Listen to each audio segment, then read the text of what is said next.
It is July 23rd, 2025. Is AI going to be our best friend, or is it going to devour us all? This is Inverted World Live.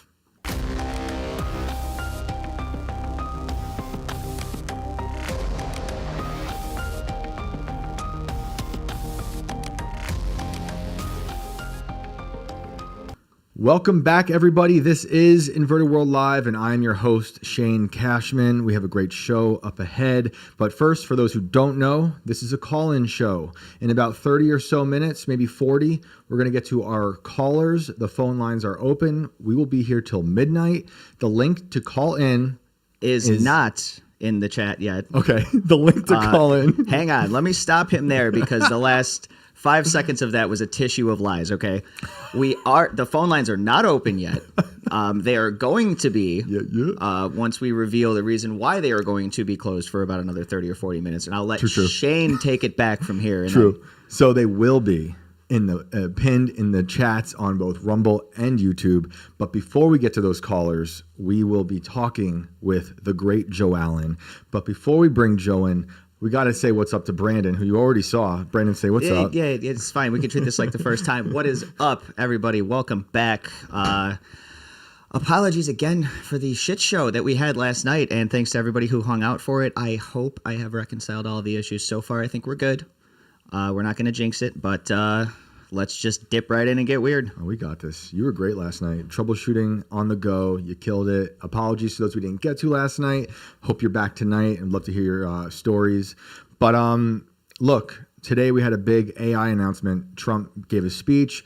White House put out this document talking about artificial intelligence. You know, it's a topic very dear to my heart. We talk about it a lot on this show. So I'd like to bring in my friend, a great author, the author of Dark Eon, the tech correspondent at the War Room. You probably see him on Twitter. He covers all of this stuff, the tech dystopia, constantly. He's a great thinker. Let's bring on Joe Allen. Joe, are you there? Hello, Shane Cashman. It's good to see you, sir. It's good to not see you. Joe can't see us, but he doesn't have us on camera. But he can hear us, I hope. It should definitely be known, if we are live right now, it should be known that I'm literally staring into the dead black eye of a camera. So no different than at virtual human faces as is proper. No different than when you and I actually hang out. Basically, yeah. Except for then there are two dead black camera eyes staring back at me. Well, all right, dude. Look, we got this. I saw this AI news come out today, and you were the first person I thought of. If you could run down what came out today, what are they talking about? What does this mean for AI and America? Well, it would appear that the effort will be to close American borders to foreigners and open the gates of hell to unleash artificial intelligence demons upon the populace, which will be incorporated via screens, kind of chat, text messaging, media, and eventually robots and maybe even brain-computer interfaces, so that they'll be funneled into our heads directly. That seems to be the plan. But there are no immigrants except for the robotic and artificial intelligence immigrants that are being drawn out of the realm of platonic possibilities and accelerated and shoved down Americans' throats with no apology whatsoever. That seems to be the case. And are you quoting from Trump's speech? Is that he said gates to hell today? He said that AI is like an unstoppable baby. Oh, yeah, that's right. That needs to be allowed to grow and thrive. And now look, where did he get that? What did he mean by that? Maybe it was just an innocuous metaphor. I don't know. But so here is what is in the AI action plan. So the AI action plan was unveiled at the Winning the AI Race Summit in Washington, D.C. They kept it really hush-hush. Like there was only a PR Newswire announcement and like a vague Politico reference.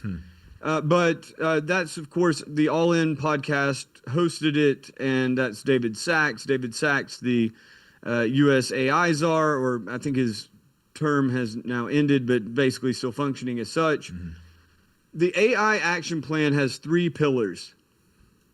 And if you think about it in terms of we are going to summon digital demons in order to combat our adversaries overseas and to maybe subdue the population at home, I don't know. But if you think about it in terms of summoning digital demons, it actually makes a lot of sense.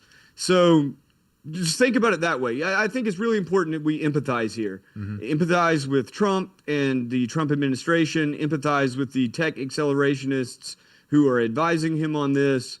Empathize with the AI itself. We need to empathize with them. Like really turn on the theory of mind and go. So the AI action plan, accompanied by 3 executive orders on artificial intelligence.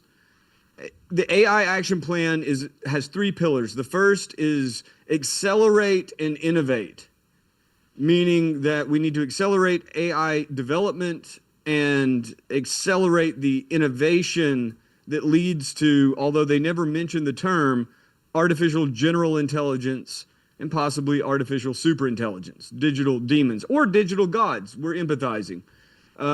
So then the second pillar is basically, I've actually got it right here, to build American AI infrastructure.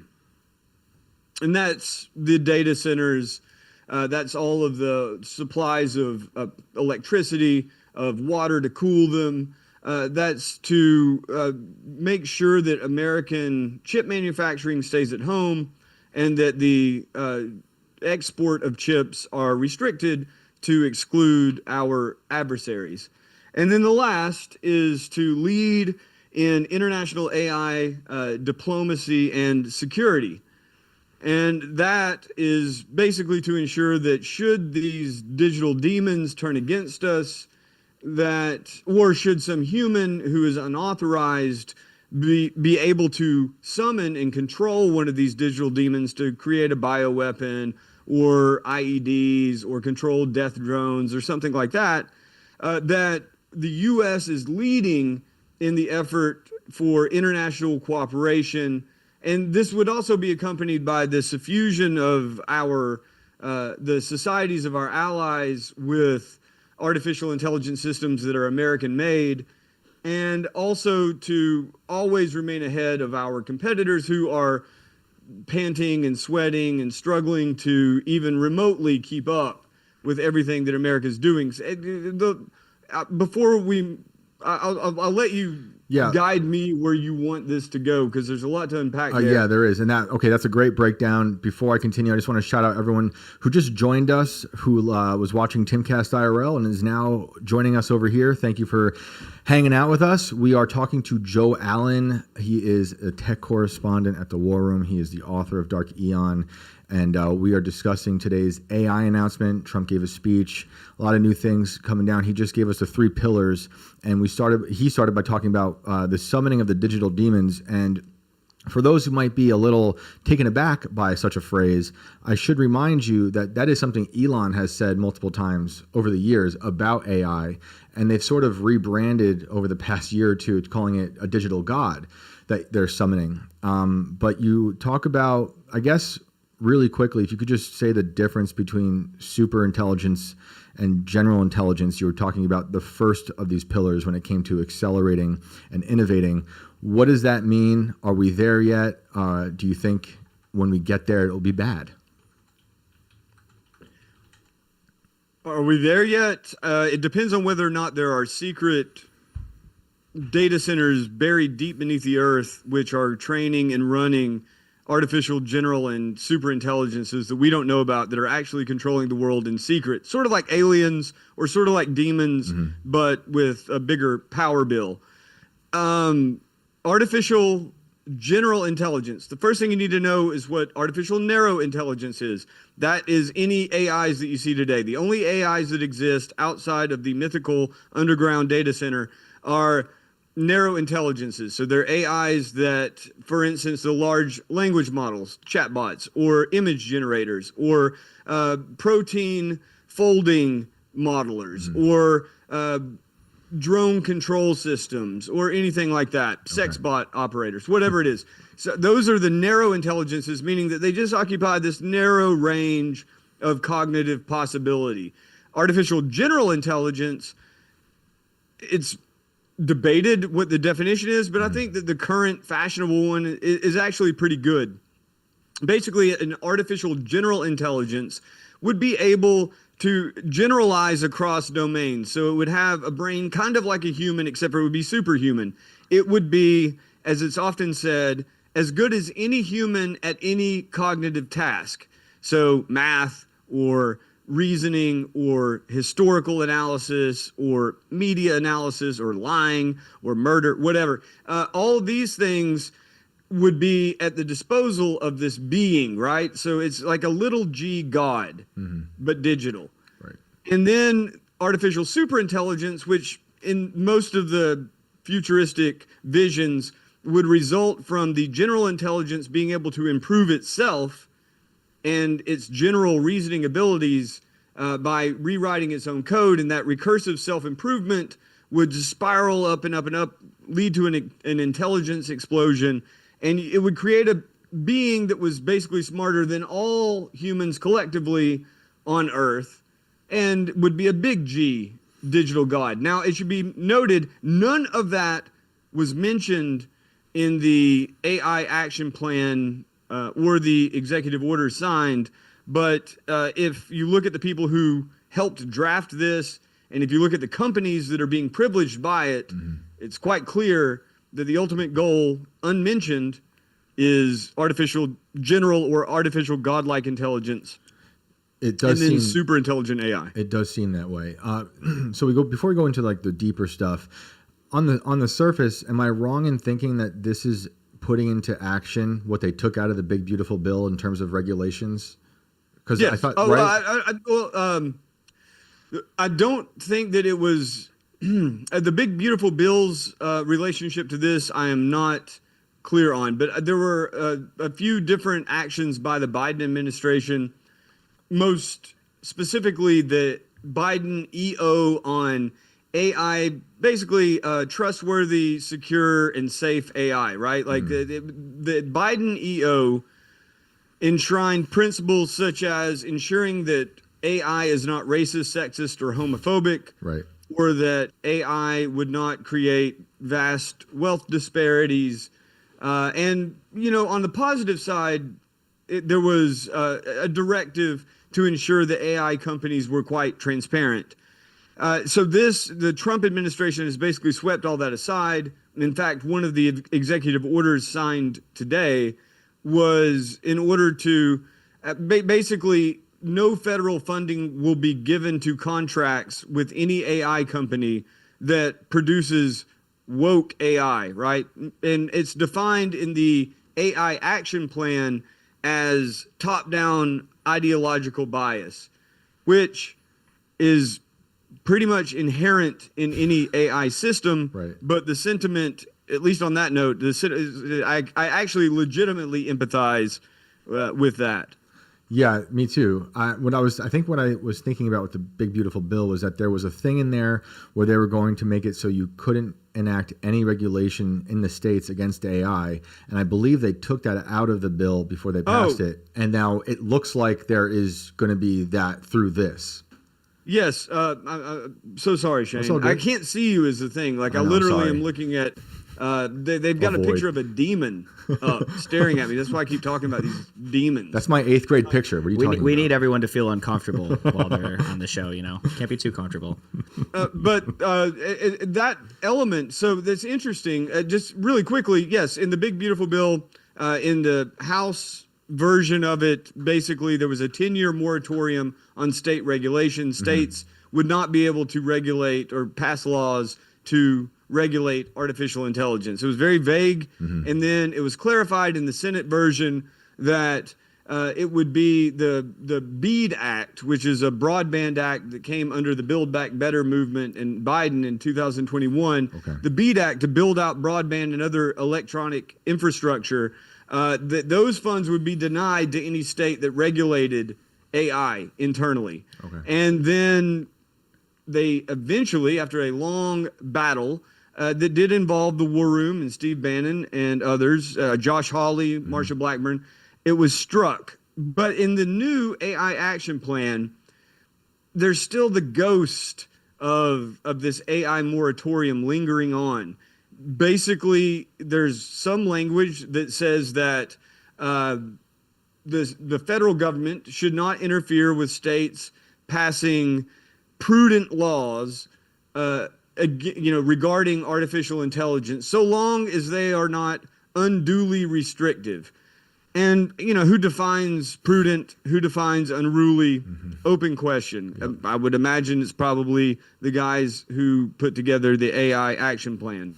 But beneath that, there is more language in the policy recommendations that harkens back to that moratorium, such as the Office of Budget Management and Budget should limit funds to states, basically, who are, to just put it in like general terms, not playing ball with the national agenda.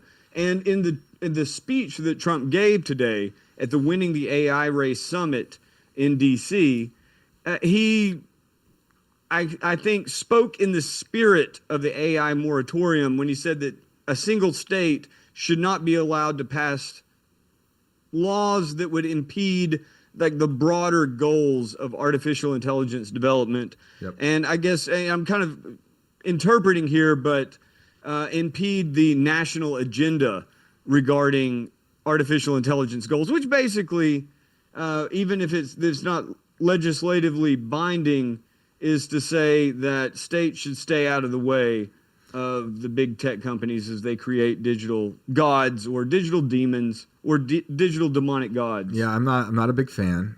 So Trump does acknowledge consequences, or at least that people have some sort of reluctance to AI and its innovation. Do you find that there's hyperbole when people are talking about the end here? We're talking about demons, and I agree with you when it comes to AI and summoning them. But do you feel, and can you tell our audience if you do, that this leads to a dystopia? I think every society is a mixture of dystopia and utopias inside each person's beady little brain. And so it'll lead to some utopias and some dystopias. In the utopias, they'll call it an AI god. In the dystopias, they'll call it an AI demon. Yeah, it's all relative. Because I saw... But myself, I think that objectively speaking, what we're seeing is the deployment of electronic... what we see is electronic systems as a whole serving the purposes of a fairly small number of people. And we are all kind of invited to take part of this electronic ecosystem, this digital ecosystem. And the AIs add this new element to it so that you now have decision-making capabilities of entities who are not human. And you also have this elevation of those entities as sources of truth, of reality.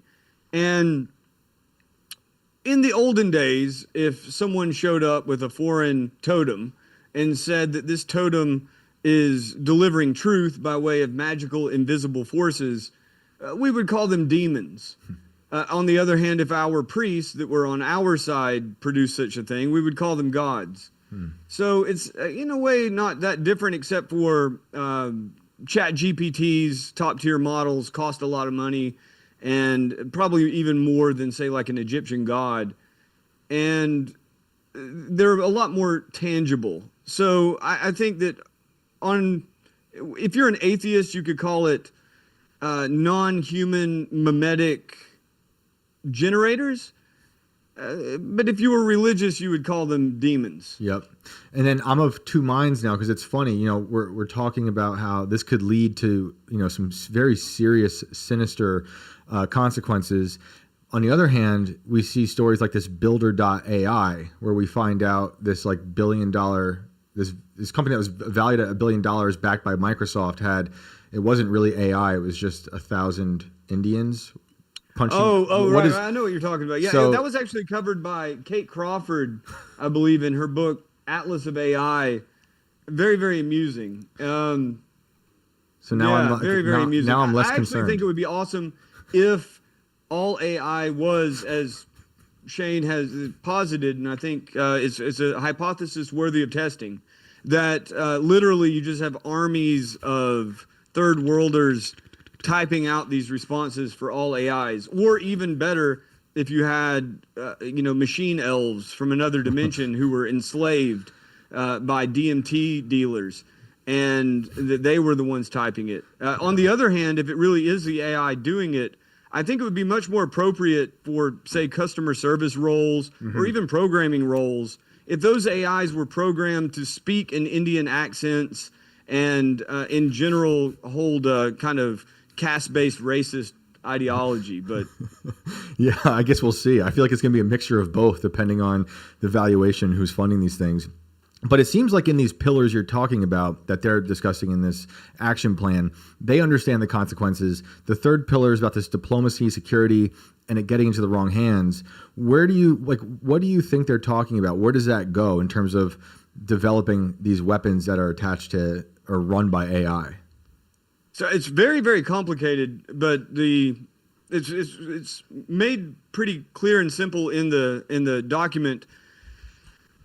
The fear is that you will build AI systems that are powerful enough to analyze DNA or predict biological models so that you can create bioweapons cheaply, efficiently. That would be rogue state actors, or that would be terrorists, or that would just be psychopaths. There's also the fear that AI systems, especially widely disseminated advanced AI systems, could be weaponized in other ways for manipulation, social manipulation, and psychological manipulation, or going back to kind of the physical world modeling to create like more effective IEDs or even conceivably nuclear weapons if someone could get a hold of the plutonium. So what that section of the AI action plan is calling for is both to initiate and maintain international agreements, cooperation, to ensure that these advanced models don't end up in the wrong hands. There's also language in there to create systems to monitor, say, any biolab that gets federal funding for the potential of an AI system that could help facilitate the creation of a bioweapon, or even the creation of it. So basically, to put in place monitoring systems. I think the best way to think about this is, rather than having like upstream legislation that says, oh, this could happen, and so we need to stop it now. This is more on the accelerationist bent. We need to push forward the building out of massive data center complexes. We need to employ Americans. We need to make it nationalist, employ Americans to build them, and train Americans to use the technologies that are produced. And we need to do this at an accelerated pace to stay ahead of our adversaries. But because we understand that we're summoning digital demons that could do all sorts of mischief, or at least enable human beings to do all kinds of mischief, then we need to put in place the structures to basically push the demon back into the pentagram and maybe send him back to hell, or at least retrain him so that when he emerges from the pentagram again, he helps your stock investments go up, or ensures that your populace doesn't revolt. Right. So when it comes to, you were talking earlier about they were stripping ideology from the AI that will be funded through the action plan. But am I wrong in thinking that a lot of these tech guys involved in this administration were just a few years ago totally weaponizing their product against the American people? And how do we trust them now? Right. Well, the people kind of in and around the accelerationist wing of the Trump administration, as I understand it, the advisors and some of the people in the administration, Peter Thiel, for instance, definitely never really been woke. Yeah.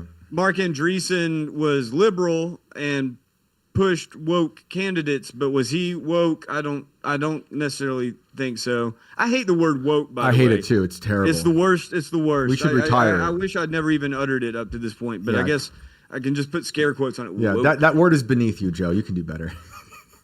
It's beneath us. I agree, you know, but do you think? I don't think woke is the. I honestly think woke is a lesser enemy when it comes to these guys, whether Yes. it's Teal or Andreessen. I think So- this tech optimist idea is just anti-human.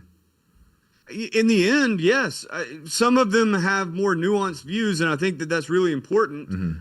Teal has actually really complicated views. That New York Times interview didn't really convey his ideas, but the thing is that even if someone's ideas are half resonant, say with my own, that doesn't mean that the ones that are not resonant are not horrible. And for Teal, we're talking about a guy who at least toyed with parabiosis, the injection of blood to maintain youth. I don't know if he ever did it, but he was certainly interested in investing in it. Yep. And other kind of biotech semi-immortality schemes. And then, of course, co-founder of Palantir.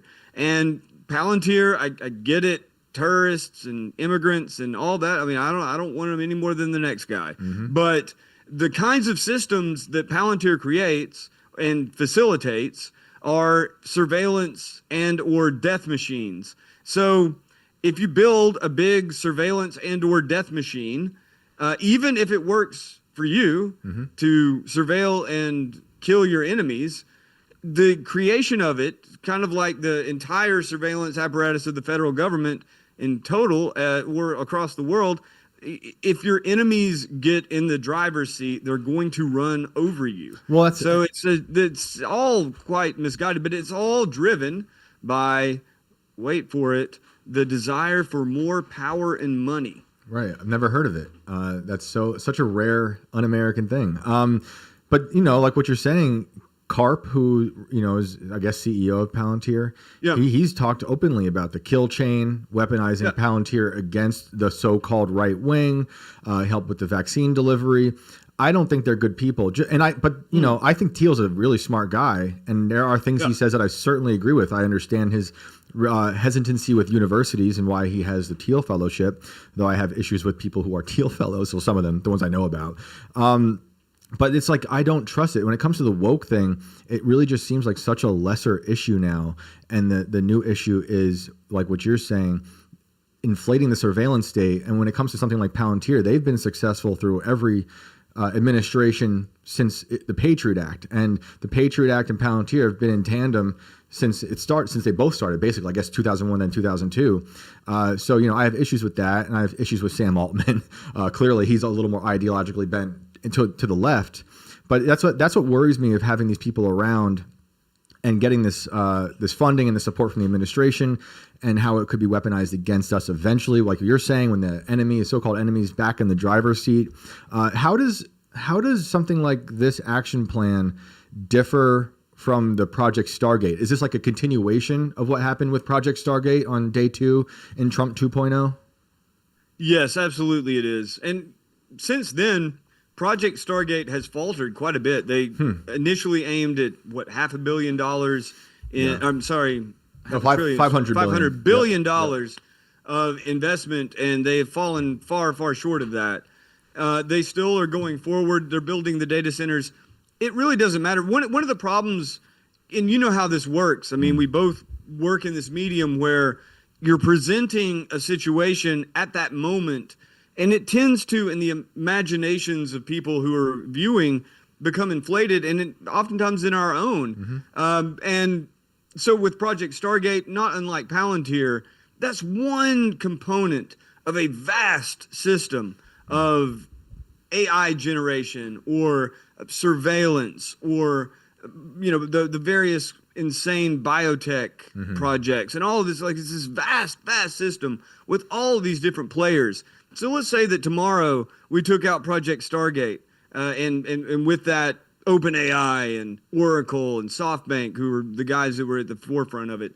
Or let's take out Palantir. The vacuum just fills up. That's the real problem we're dealing with.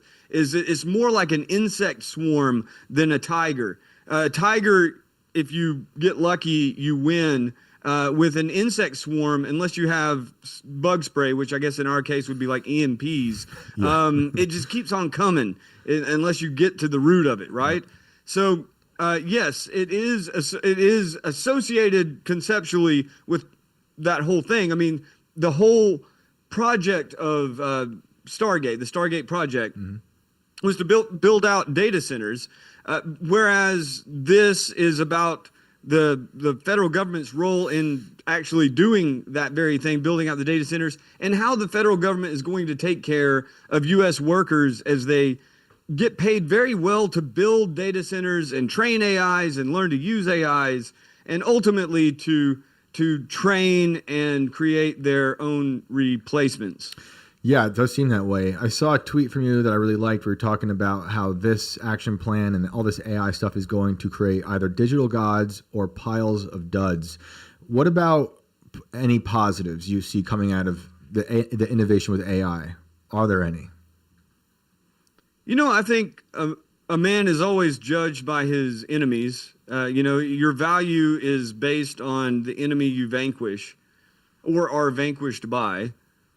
So to the extent that they're creating the system of horrific, demonic, digital control and human subjugation, yeah, I think that this is a great adversary to have, to be honest. I think that we should be honored to live in such a time in which, you know, the entirety of humanity is at risk and under threat, and you know, our challenge is to remain human. That can't be too hard, right? We were born that way. Agreed. What do you say to someone who says, well, this is just the American, or this is just a human experience? Every innovation that comes about, people freak out about. What separates the AI from those past experiences? Not a lot. Most of those people were correct. I think the only one that I disagree with is the printing press, but that's because I think that the Amish are basically correct. And anything before the Amish's... anything before the Amish milestone is actually good, and anything after is actually evil. Knowing that, and knowing that I'm using, you know, anti-Amish technology here, you could say that I've agreed to be in league with the demons just to join you here, which I basically have. My apologies. Yeah, but I think that that like, if you've ever read the Pessimist Archive, it's so good. Okay. I recommend reading that over anything else at this point in history. Okay. Read the Pessimist Archive. I think they have a Substack, they have a Twitter, and all that. But, you know, they do this wonderful curation, this collection of all the people griping about progress and all the people griping about the new technologies. And I think the point of the guy who puts it together, I assume he's a guy, he just seems like guy-like material, is to say that, oh, all the people who are freaking out now will look silly in retrospect. The moon landing was one from a few days ago. I know this is a controversial topic, but a lot of people were against the whole project to go to the moon. Right. Like the resources should be used otherwise, right? There were all these arguments against it. And in retrospect, it's like, oh, what a glorious moment. Look what happened. I think if you read the Pessimist Archive with an eye towards how the critics were correct, that it actually makes a lot more sense. The radio unleashed demons, the TV unleashed demons. You know, basically, if you dig a hole in your backyard, it unleashes demons. Those are all basically correct critiques. Yeah, and AI is no different. And when you read the Techno Optimist Manifesto, it's like this inverted manifesto, kind of like inverted in terms of, if you read Kaczynski's manifesto, it's the opposite, right? But Kaczynski made a lot of, in my opinion, made a lot more points that resonate today than when I read Andreessen's Techno-Optimist and manifesto, which I think is riddled with lies. I think he's lying throughout the whole thing. You know, I think he's a smart guy, and I don't know if he sees that he's lying in it, but there's things about how, like, I'm going to paraphrase, but like, we're not going to build a god. I don't know if he calls it a god or not, but some sort of slave master. I'm like, I think you are. I think you are. You know, maybe he does believe that. It's interesting that he used Ray Kurzweil as one of the saints. That kind of highlights the religious element of all of this. You know, at the end of the Techno-Optimist Manifesto, there's that list of patron saints. Yeah. And you have Based Beth Jesus, who is, he's at the top of the list, kind of due to alphabetization. But anyway, he basically has been tasked and funded to create a kind of meta-religion around AI, the EAC movement, right? The effective accelerationists, the counter to the effective altruists. So, that's like right there. And he openly talks about all the time how, we're creating our successors ultimately, that, the AIs will be the true life form that emerges from planet Earth and goes on to colonize the solar system and the galaxies and whatnot. And then, of course, Ray Kurzweil is also included in that patron saints. And he's also talking about, in much more religious terms, I think, the singularity as a kind of stand-in for the Christian apocalypse, digital uploading as a stand-in for Christian resurrection, super intelligent AI as a stand-in for the Christian God. So is Mark Andreessen being disingenuous, or is he just kind of a flaky CEO? I don't know. I'd have to talk to him, but people like that don't want to ever talk to me. I don't understand why. I wonder why you're calling their product demons, Joe. But he is. I do appreciate when he says things like he's asked questions about, will AI take away jobs, and he goes, yeah, probably, but not mine. Venture capitalists will be fine, which I also don't believe. If me and you keep griping about technology and really put a stake in the ground here, we'll have jobs indefinitely too, because there's going to be no shortage of griping about technology. Yeah, we'll do it. We'll do it on our Amish farmland through tin cans and strings. Joe, it was a pleasure having you on. It's always great. Please let everyone know where they can find you and your book. Joebot.xyz. Social media is JOEBOTXYZ. And the book is Dark Aeon, Transhumanism and the War Against Humanity. It's almost into its third year. Darkaeon.xyz. And if I can finally get all of these words down on paper, a new book coming very, very soon. But awesome. Give me a minute, Shane. Yeah. Quit pressuring me, man. All right. I'm looking forward to it. Thanks, man. Have a great night. Thank you very much, dude. Later. Yeah, everyone should definitely go look up Joe on Twitter if you're not already following him. I always enjoy his takes. Look up his book. It's beautiful. The forward is from Steve Bannon. It's wonderful. So let's do some callers, shall we? Yeah. How you doing over there? Everything? How's it on I'm fine. Brandon's I've been hanging out with people in chat. Oh, cool. How they doing? Everyone's chilling. It got a little crazy on Rumble for a second. Uh-oh. Well, how so? Someone said that you look like Clark Kent. Because you're wearing the glasses. Yeah, so that was I had a good time with that. That was fun for me. That's good. Yeah, I needed glasses. I haven't had glasses in like a month, and they finally came in. I honestly didn't even notice that you were wearing them until somebody said something. I looked across. I'm like, oh shit, that's hilarious. He's totally wearing glasses. That's hilarious. I can see again. It was nice to see Joe on the screen, even though he couldn't see us. Yeah, I have to figure that out because all of our cams are in use for the broadcast. Right. So I'm like, we don't have like an outgoing webcam for our Zoom. Well, it's good. As someone who doesn't like technology all that much, it was nice to give him just half the experience. But yeah, it was great. Definitely, his book is fascinating. He goes to all these crazy tech conventions. Definitely, you can go see lots of videos of those conventions on his page. He gets great interviews from people there with all these new products and crazy things, all these ideas that may or may not make it into the future. But yeah, interesting times we are experiencing. It's beautiful. Beautiful time to be alive. I love his point of there's a great time to have enemies like this. It's a positive spin. But if we have callers, we should do that. Well, I have to open the room up really quick because I had to. Yeah. Well, while you do that, you do that, let me just bring up this because we don't have to even because it's just a tweet, but it really, who knows if this is real yet. And look, there's already readers added context to this tweet since I even sent it to you. But this is from, I saw it on Raw's alerts. Breaking. Always trust the breaking. Congressman Frost is claiming that the White House is preparing to release concrete evidence of extraterrestrial life. Now, this reader's adding context says Frost's aliens comment was in response to a Wall Street Journal report regarding Donald Trump's name being in the Epstein files. An apparent sarcastic joke. There you go, people, and not an official statement. Or was it? Or was it? Did he just get ahead and they said, "Hey, Frost, you got to say that was a joke"? But it feels like that's where we're heading anyway. I was like, they're going to give us a fake alien invasion to distract us from Obama not getting arrested, to distract us from the Epstein story. Because that does seem plausible. I know you guys agree. And we got all these people talking about the bogosphere, going to Mexico, talking about alien hand, 3-fingered alien hands. I mean, You know what was funny is I was on? playing Destiny last night, the new expansion, and there was a point that we came to where this hologram popped up, and it was a 3-fingered alien hand. Perfect. And I was just like, God damn it. It's that's predictive programming. They're getting you ready. The coincidences. They're getting you ready for the 3-fingered alien. That Shane doesn't believe in. Shane doesn't believe in coincidences. I don't. I think this is all just part of their plan. Trust the plan, bro. So there was that. But if we need more time before callers, We got a couple people. Yeah. Call-in link is out now. Thank you for the minute it took me to get my shit together over here.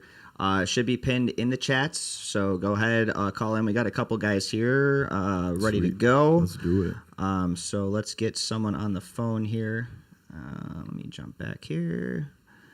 And let's bring in Jamie first tonight. Yo, What up?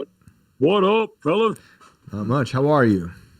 Man, I'm doing all right. Can't complain. I wanted to call so people in the chat would know that you can get through. Awesome. A lot of people, because I've aggravated y'all a few times. So, No, not at all. no, I love the love and man. appreciate it.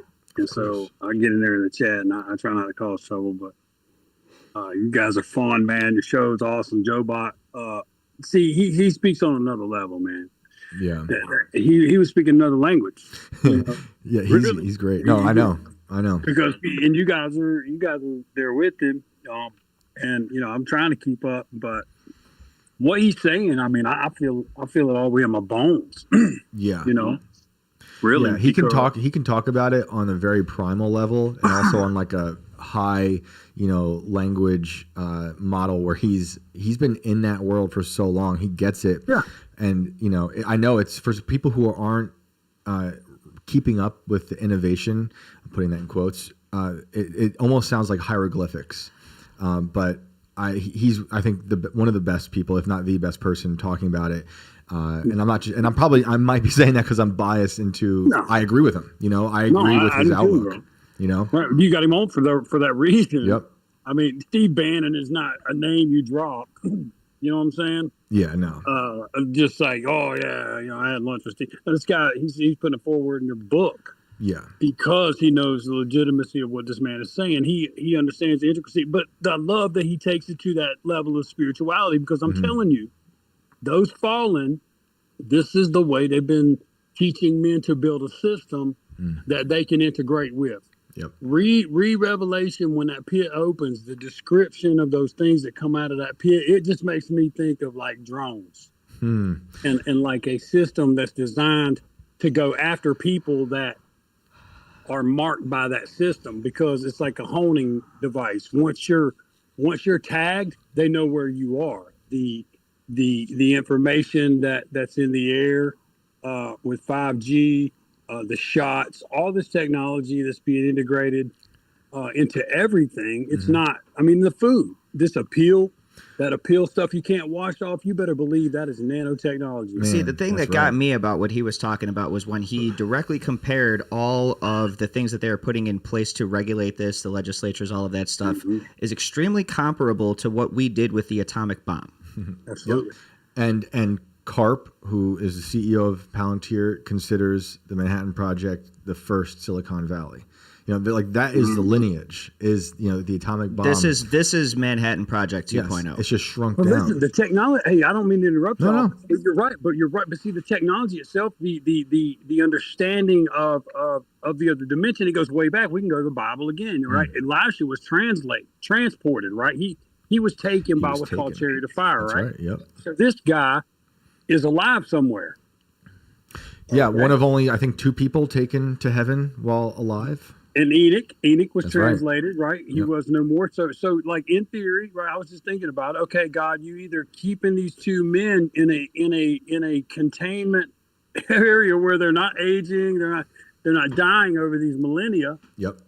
Or you've removed them from the body, put it in some kind of frozen state, kept them in the spirit world, only to return them to said body wherever it's at, to return for a time. Right, but the technology exists. The demons, the fallen, stole it They used it before the flood to a degree we could not wrap our minds around. Which is why, I tend to compare what the tech community is doing these days. And I say it's anti-God. And what I mean is they are trying, when you listen to them talk about their network states, these private cities, the techno-optimist future, Neuralinks, this brain-computer interfacing, the superhumans we talked about last night briefly, they're trying to build heaven on earth, and they're trying to shackle you to the material world forever, as opposed to, what those who have religion or those who are Christian believe in, that you will ascend to eternal life in heaven with God. So like when Joe's talking about them summoning their God or demon, depending on what day it is and who they're talking to, that's what they're doing on earth. They want all that here. So you can be anything you want.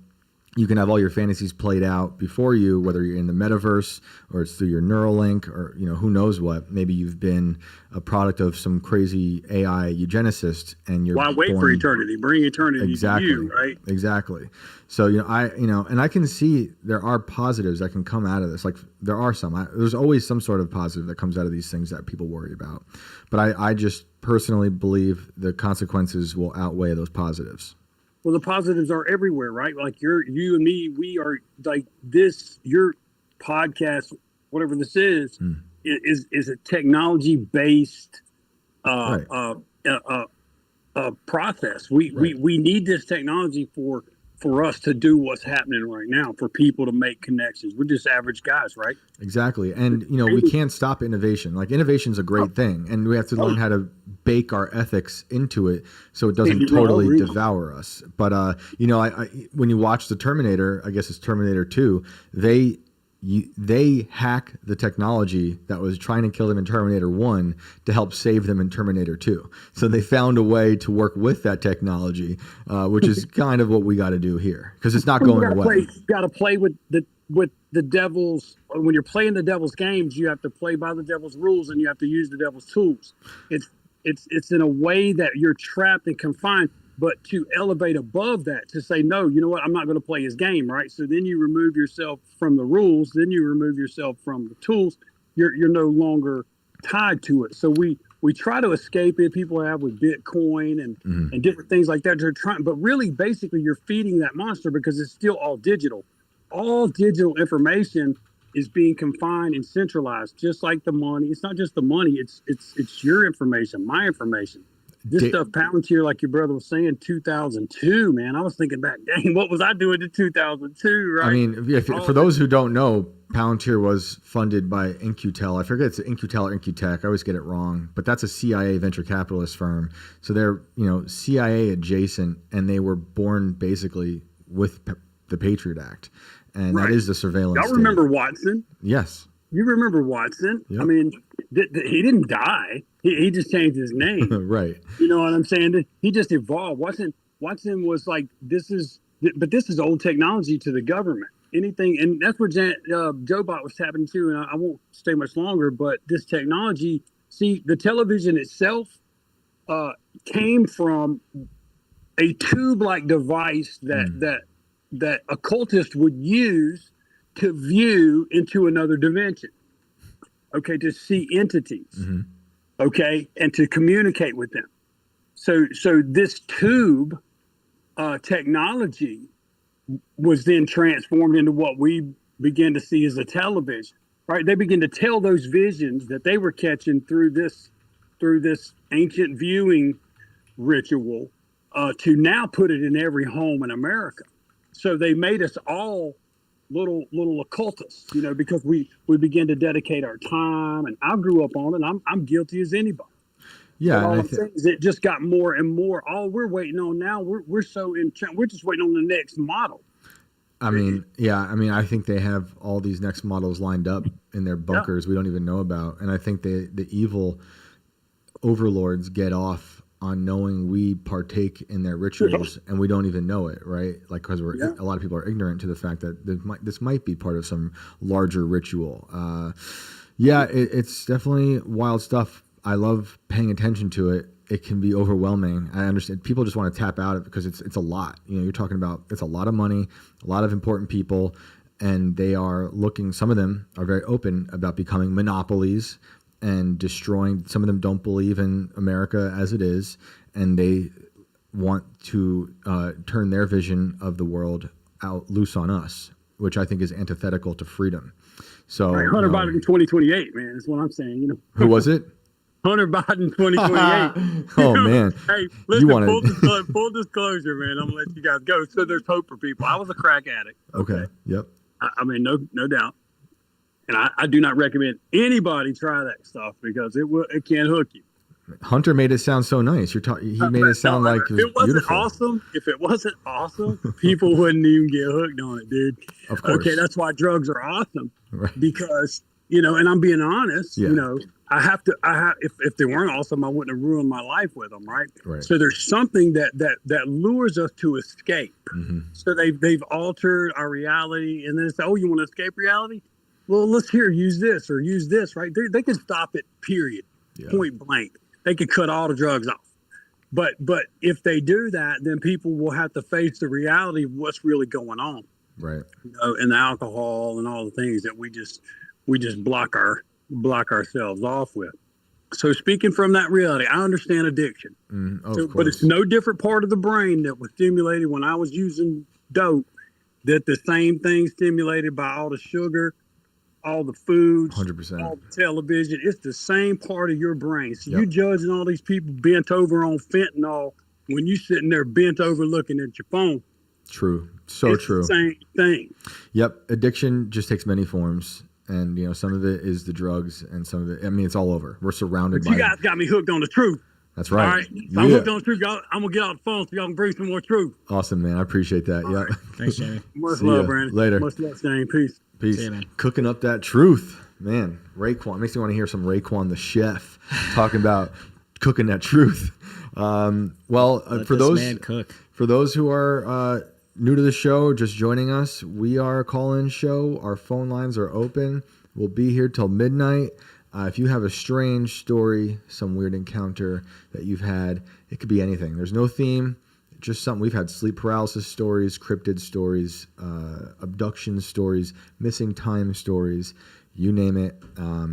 We'd like to hear it. So we've had eggs coming out of Ouija board stories. That's right. Burning Ouija boards with giving birth to. Somebody like said egg. something about an egg last night, and I'm like, "What the hell is up with these eggs?" The one that was about it sucked all of the darkness apparently out of the person. Yes, that's right. From Mexico. Yeah. From the witch doctor lady or whatever she was. She put the egg yolk, I guess, in a cup beneath the bed to suck the hex out. Should I say this? I'm like, oh my God, am I going to say this next part or not? Because it's so gross. So if you have children listening, just skip ahead. But since we're talking about eggs. I had to check the box in YouTube bringing up the stream that says this is not for kids. So you go I'll put right it nicely. ahead. I'll put Shane. it nicely. In a deposition with Jeffrey Epstein, they ask him if his penis is egg-shaped because a victim claimed that. And it's if anyone hasn't seen these depositions, they are bizarre. You get to hear him talk. You know, you get to see. I'm sure you guys have seen it, but they ask him some pretty crazy questions. They're trying to get under his skin, obviously. I've seen clips of this stuff, and it's still hard for me to know what's real. Obviously, I'm still, with everything going on, I'm still double and triple checking shit. But as you should. This was apparently them asking if he had been in a room or something with Donald Trump and an underage girl before, and he pleaded the fifth. And I don't know if that's real or not. Interesting. I haven't seen that. I've seen it earlier, and I'm like, if that's real, that's fucking whoa, but that's why I say we're in post-reality. It's like anything you want to be true can be true if you just have to find it on the internet. It's there waiting for you to find it. It's like an Easter egg hunt. But it's like Tim said it earlier, it's Epstein files are still trending. I know, and it's like, and it's not don't get me away. wrong. I'm not pulling a Donald J and say, "Are we really still talking about this?" No, I'm fine with still talking about it, but obviously everybody else is too. Yeah. And when that happens for long enough, people start to create answers and put them out there, whether they get them or not. So be careful with the shit that you're reading and looking into. Always double check. Always second guess. Especially if it confirms any bias you might have towards any story.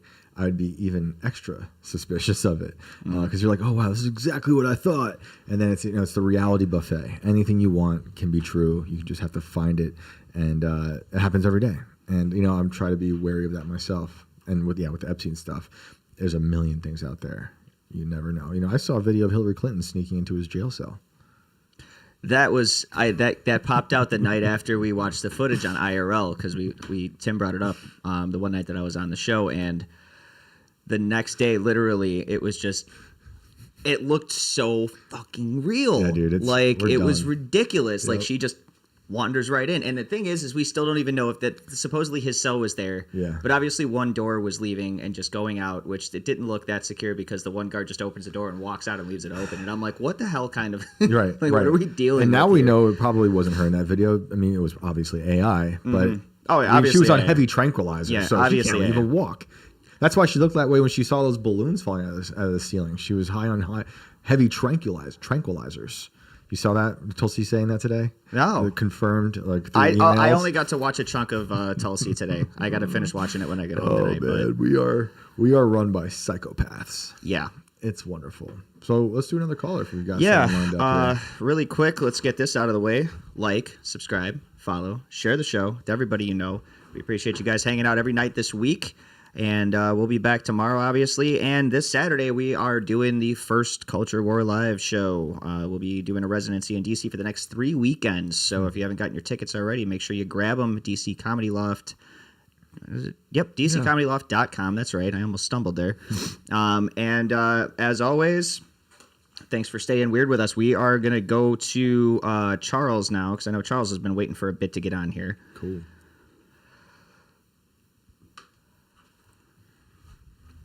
Hello, Charles. We got the join lag. Oh, The old join lag. Well, while we wait, I'll just say that the lineups to some of those culture wars are great. The Yeah, Gavin they McGinnis finally got one, them all straight, I think, again. sick.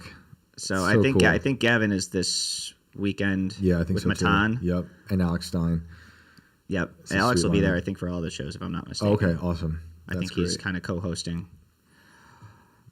Two people. Finally get to Charles and I can't get him to join. Oh, I'm sorry, Charles. If you can hear us, you might have to unmute, perhaps, or is it just No, taking he's forever? he's hung. Oh, so let's. Unfortunately, Charles, if you can hear us, we'll have to come back to you, and we'll try again. I'm very sorry. That stinks. It's just you think it's on his end. I can't. I can't. I mean, we've been fine so far, so I don't think it's us. Oh, I'm sorry. But regardless. he's still like hanging in the join limbo. So, let's give this a second because I don't want to take another caller, and then he Yeah. pops in all of Yeah, a sudden, true. and then I got to kick him out. It's going to just be a whole thing. We'll give him one more second here. Yep. Well, I'll just shout out to Joe one more time. Joe Allen of the War Room, writer of Dark Aeon. Definitely check if you guys are interested in the AI stuff. I highly recommend keeping up with him. Like I said earlier, he visits all these crazy conventions. He sees all these crazy contraptions. You're showing what people are envisioning the future will be at these conventions. And some of those things don't make it. Others do. Like I talked about air conditioning on this show a week or two ago. And there's a ton of patents out there from as early as the 1890s of people trying to create systems to control the weather, like the guy who has a patent from 1894 or 5, where he was just bombing the sky to create rain. So, obviously that didn't take off.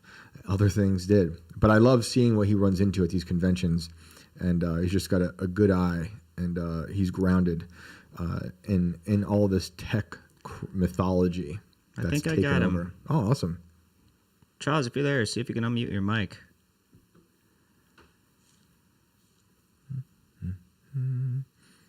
We are waiting on Charles. Charles, are you there? The suspense. It'll be the one time that he walked away. Hey! What's up, man? Okay, so I got a little bit of a pop-up virus, so if this doesn't go very well, we can abandon it. We're not just going to hear porn going off in the middle of this, are we? Oh, no. He's going to rickroll us. First, I guess I wanted to shout out Candace Owens. She got sued today. Yeah, I'm stoked for her. I think it's going to be a lot of fun. She's actually, I think, if I'm not mistaken, she's trending a little bit harder than Epstein is right now. Yeah. Yeah, I can't wait for the discovery on that. Oh, it's going to be beautiful. I think she knew this was going to happen. I would not mess with her. I mean, the fact that she's now up against the president of France and his wife, this is just unprecedented times. I love it. It's kind of funny how Tim throws a little shade because he doesn't believe that Trump actually called her. I don't think she would lie about that. I don't know her that well. So, this is just from a distance, but I honestly, I personally don't think she would make that up. But I who knows? think he has to eat his words on that. We'll see. I mean, it's going to be hard. It's going to be it's going to take Trump to say it, and maybe he has to go testify because he's kind of involved. If it's true, if what Candace said is true, that Trump called her, like you're saying, and asked about this and how it's involved with war and all this stuff. Macron's lawsuit details. Yeah, I mean, we'll see. It'd be crazy if he gets involved. I don't see that happening, but he does comment on a lot of things, and I imagine, I hope that one of these influencer journalists who show up to the White House actually ask him about this, or if they can get to him, maybe outside of the helicopter, and if he says something, it'd be fascinating because he clearly knows her, and he keeps up with everything. As busy as he is, this dude is out there listening to lots of things, taking the temperature of society. I hope he still is. At least he used to. So we'll see. Well, let's wish her luck. But kind of what I'm leaning towards when it comes to like these different things that we're all seeing in our world. I'm not so big on the new technological stuff. Like I'm not worried about AI. I think the things that are going to come after us have been here forever. I guess it's more of a religious thing where a lot of people believe that all these UFOs and everything are actually demons or angels. We see them in the old paintings, the old religious paintings and stuff in the air. My grandmother was Appalachia through and through. Her name was Jemima. She plugged tobacco, never read a word in her life. Amazing. But a little bit of like maybe the old Irish elementals and stuff like that. I really believe it's more of a nature thing, and I don't think that we really have a whole lot to worry about technology threatening the human race. It's more of whether or not what we create threatens nature, and she'll take care of herself. Yeah, I see it both ways, because I do see the potential for AI to eliminate lots of jobs. And I mean, we're already seeing it. I've talked about how this isn't really AI, but it could be actually behind the scenes. But like just the tolls, everyone who worked in tolls on bridges or on highways, they don't exist anymore. And we're going to see whether it's PR or, even podcasts. It's going to take over. My thing is why is unemployment still such a hot topic with them when they're actively working every day to try to increase it? Well, I think the people in charge of what's going on with AI are saying it will create jobs, but it's going to create jobs to create the technology. Exactly. But after the technology is created, yes. I mean, these robots are going to be able to fix themselves, for crying out loud. Like, you're not going to need mechanics, outside of, at least not as many as you usually would have. I would think that they could completely downsize staffing for a lot of these places. I think it's going to happen. But Charles, what you're saying is that you don't think it's going to be that bad. And I hope you're right, because that's why I was asking Joe what he thought about how is it going to be like this big dystopia that I do think it could turn into. I'd rather it not. I have children. I don't want them to see that world. Obviously, the time just crushes everybody, and you have no idea like what's going to happen. You have no idea where it's going to go, what new innovations are going to come, good and bad. But people are also resilient, and I hope the resilience overpowers the bad parts of innovation. Yeah, I just think that Mother Nature is a fierce competitor, and she'll chew us up and spit us out. She's a heartless bitch, I can tell you that for sure. She's no joke. But that's a good attitude. Elementals and like the spirits, and I don't know. My grandma used to tell me some stuff that I watch different podcasts now. Some of these Wiccans and white witches that have their own podcasts that have actually turned to Christianity. Yep. And now they're exposing things. And One of them was talking about how yoga is actually bad because for all the demons that got thrown to the pits of hell with Lucifer, there was thousands of them. And whenever you're doing yoga, each one of those poses is actually giving homage to one of those demons. Mm-hmm. And you're actually opening yourself up to that particular demon Right. whenever you're doing those poses and stuff. You're and making me happy. I never took up yoga. Yeah, but yeah, she got actually not possessed, but like locked where she couldn't get out. It was just almost like she was a statue for over an hour. Whoa. And he said while she was in that phrase, some really crazy stuff was going on in her head. Like something was messing with her brain while that was going on. So like That a was sleep fun. paralysis situation, but while doing yoga? Right. That's Yeah. not fun. But, you know, that's kind of what I had to put. I did also want to, I'm kind of actually curious if anybody in the chat knows. I was reading books. Wendy Alec, author out of, I think, England. Okay. And she had a series that was called The Chronicle of Brothers. And it was basically a book of Revelations in now, like today's time, and how it comes to be. And a really cool aspect of things and how she took the biblical revelations and turned it in today's time. And I think what was crazy is like when we got to the final book that was actually going to like end the series and the Antichrist get defeated, she got sick. And I don't think that she came out of that. Wow. And they were talking about turning that into a movie series and everything else. If anybody gets a chance to read those books, definitely read them because they're very insightful. They might actually be something that you can use to get a younger, like if you have a teenager or something that won't really commit to Christianity, and if you're a Christian family and you're trying to lead them there, it might help with that. Just a really good book and really good series. Can you repeat it? You said Wendy Alec? Wendy Alec, I think it's ALEC, and it's either Chronicle of Brothers or the Brothers Chronicle, something of that nature. Cool. That's awesome. But yeah, if anybody has any information about the final book, if anybody's trying to pick up where she left off, I don't know if she's still with us. Can't really find a whole lot of information. It's kind of weird. Yeah, that is weird. That's worth looking into. That sounds awesome. Well, that's awesome information, man. Appreciate it. No problem. Have a great one. You too. Bye. Ooh-wee. Well, that's good. I like hearing people's different takes on AI because I obviously have a very hard line stance on it. But what are you saying? I just somehow screwed up the camera twice in a row. Like I'm a little backwards right now after yesterday because I was using the other ones with the guests. So now I'm thinking I'm doing that and I'm not, and I'm just broadcasting an empty couch. It's the greatest thing ever. Dude, that's what I was saying yesterday. Like yesterday's show reminded me of early days with you know how it was in here with the tech stuff because we had so many issues. For those of you who've been here for like a year or plus, you know how it was in the beginning. Actually, Joe, I think, was one of our first guests, and we had major issues with him while we were live. I was like, oh man, we were talking about head transplants and stuff. But that's another thing we've had Joe on a few times. If you like hearing what he's got to say, go check out those episodes. They're a lot of fun. We get into a lot of other topics outside of tech. But they're on this channel, and they were fun ones. I'm going to get an alien or something to put in that goddamn seat just in case if that happens again. That way at least something's sitting there and just creep everybody the F out.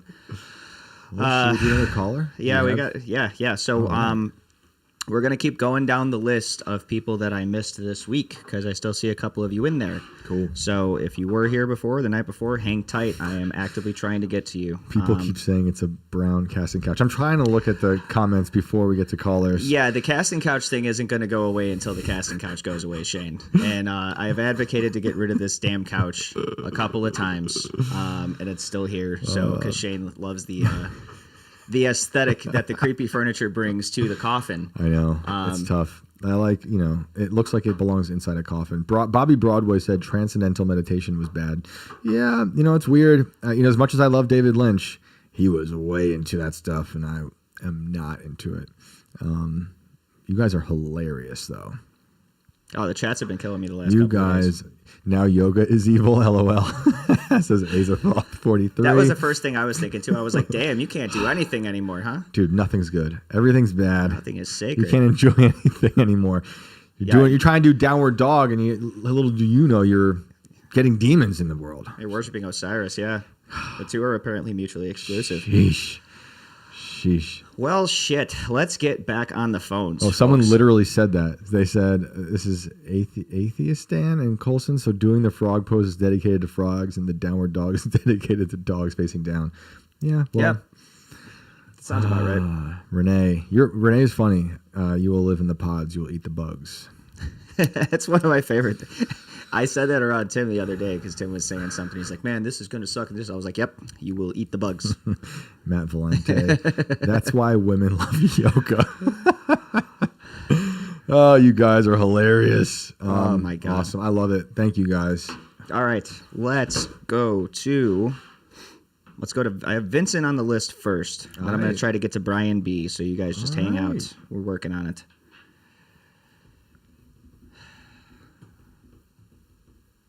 Oh my God! Are we having the same join bug again? Oh, yeah, I'm looking at Rumble chat now too. Elvish Cajun Muster said transcendental meditation. That's a whole other rabbit hole. We're not going down that one. Vince, you're here, but you got no mic.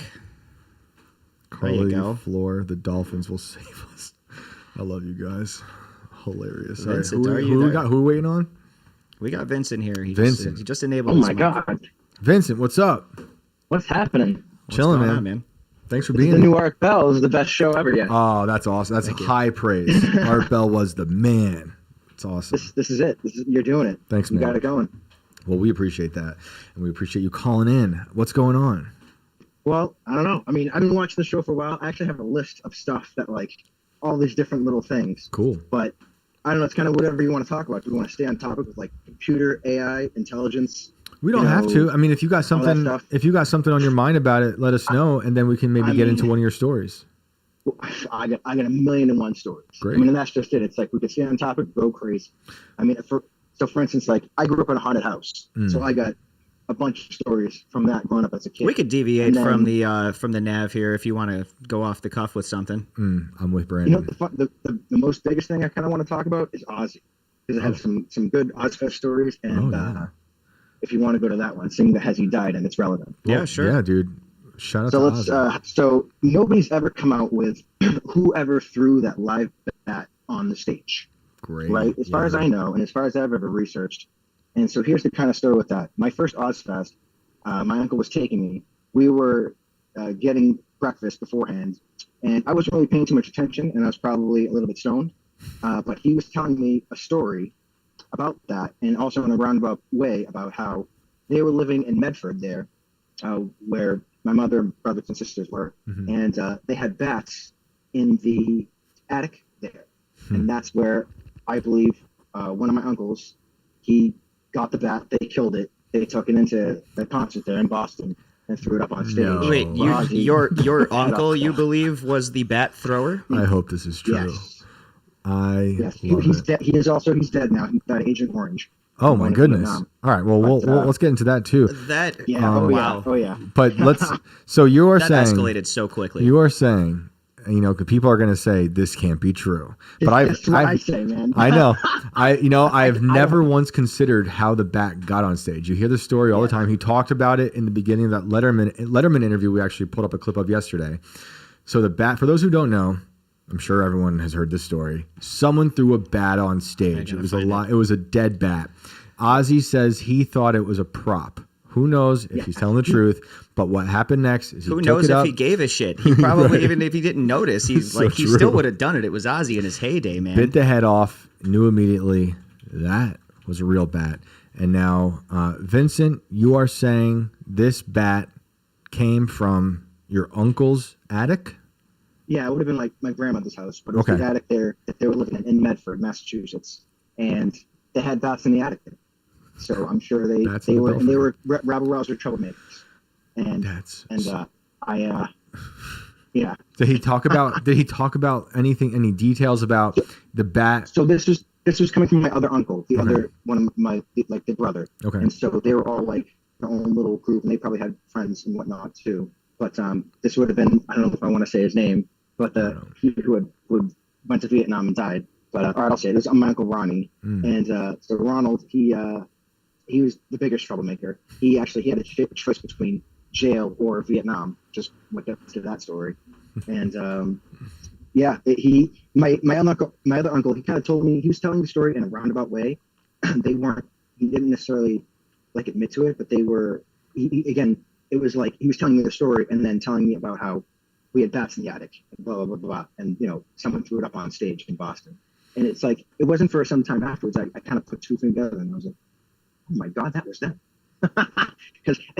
One thing about the bats, what people don't know, people would throw rubber bats on the stage all the time. And Ozzy would bite the heads off of bats. So it was a normal thing for Ozzy to do. It is said that he believed that it was a prop. I think he probably did. In 1991 when he came back out with it. There's a couple of different recounts that Ozzy had, because who knows what mental state that he was in while he was on stage. He was in performance mode, right? Part of that. Yep. But he was claimed to have said that immediately something felt wrong and that he had this kind of warm, goopy liquid in his mouth, which would have not came from a rubber bat. So I tend to believe that it was, but he's never said that it was actually alive. I think at one point he stated that it was a real live bat, but even that, I think he was just like, I don't think he really knows if it was alive or not. Yeah. No, they killed it. He's claiming they killed it. I'm sure they killed it, and they took it in there. So your uncles made Ozzy get rabies shots. That's correct. Which is why they never wanted to come out about it, and why, Wow. Nobody wanted to say anything because I'm sure they thought they could get in trouble, which it was so far after the fact that things. Well, this is the kind of news that we break here on Inverted World Live, people. Well, here's the thing. Now, I was like, this is going to be a great story. Now, let me get into this with you, Vincent, because I've looked up out here, and there is a man who claims that he brought this bat to the concert. So I want to reveal this name, but are you comfortable with saying your uncle's name on air? His name was Ron. His first name was Ronnie. So if it wasn't Ronnie, I don't know. I mean, maybe this is where it's all story and hearsay, but that's where. What is that story saying? As far as I know, it's so. I mean, I'm sure people are gonna come out of the woodwork and say it was, they did it and whatnot. But yeah, BBC has this reposted, and this is according to Des Moines Register, that it was a man named Mark Neal who claims to have brought this bat to the concert. A 17-year-old at the time of the concert. And said that his brother had brought a bat home a fortnight before, but sadly it hadn't survived. So now we think that this bat was dead for a week before he brought it there and threw it up there? We need to know where's the bat. Yeah. Did someone take the bat and preserve it? I actually have a mummified bat at home right now that I found beneath a bed in a house that Ulysses S. Grant used to live in when I was a furniture mover. We went and cleaned out this house that a lot of these people lived in. You mean like it was just dried up? It was straight up, it wasn't like wrapped like a mummy, but literally mummified. Did anybody else immediately go to like he was wrapped? It wasn't. He had his organs removed, his brain pulled out of his nose with a hook. It was completely dried out, and its wings are out perfectly, stuffed with salt packets and shit. Yeah, I have it in a little coffin that looks like this room, and it's interesting. But I would never eat that bat. His name's Edgar. But what I'm saying is maybe someone saved it, and then we can go do some forensics and see if it's from Boston. Is this bat from Boston? I think it would have to be because that's where the show would have to happen then. So that's the thing with that guy's story is that if they weren't in Boston at the time, which I'm not related to that person, right? That's kind of fishy. And so another part about that is that this probably would have been a bat they caught that day. They had active bats in that attic. Well, this just makes me think that there were a shit ton of people there that had a bat. Say that again?